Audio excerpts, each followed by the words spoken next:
আজ সকাল সকাল আবার শিলনোড়াটা নিয়ে বসে পড়েছিলাম আদা, পেঁয়াজ, রসুন আর কাঁচা লঙ্কাটা বেটে নেওয়ার জন্য।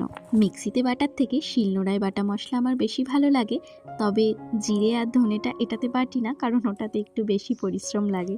তো যাই হোক, মশলাটা বেটে নিয়ে উনুনটা ধরিয়ে নিলাম আর তারপর কড়াই বসিয়ে তেল গরম করে নিলাম। আর সেই তেলে দুটো সিদ্ধ করে নেওয়া ডিম আর আলুকে ভালো করে নুন হলুদ দিয়ে ভেজে নিলাম। এরপর কড়াইতে শুকনো লঙ্কা আর জিরে ফোড়ন দিয়ে ওই বেটে রাখা মশলাটা দিয়ে দিলাম।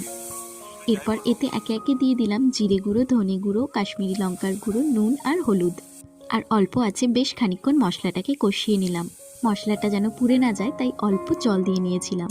মশলাটা কষানোর সময় একটা টমেটো কেটে দিয়ে দিয়েছিলাম এর মধ্যে, আর কষানো হয়ে গেলে এর মধ্যে ওই ভেজে রাখা আলুগুলোও দিয়ে দিলাম। এবার আবার কিছুক্ষণ কষিয়ে নিয়ে জল দিয়ে দিলাম তরকারিটাতে। জলটা ফুটে উঠলে এর মধ্যে ডিমটা দিয়ে দিলাম আর নামানোর আগে ধনেপাতা ছড়িয়ে নামিয়ে নিলাম। বেশ, আজকের মতো ভিডিও তাহলে এখানেই শেষ করছি। দেখা হবে নতুন একটি ভিডিওতে।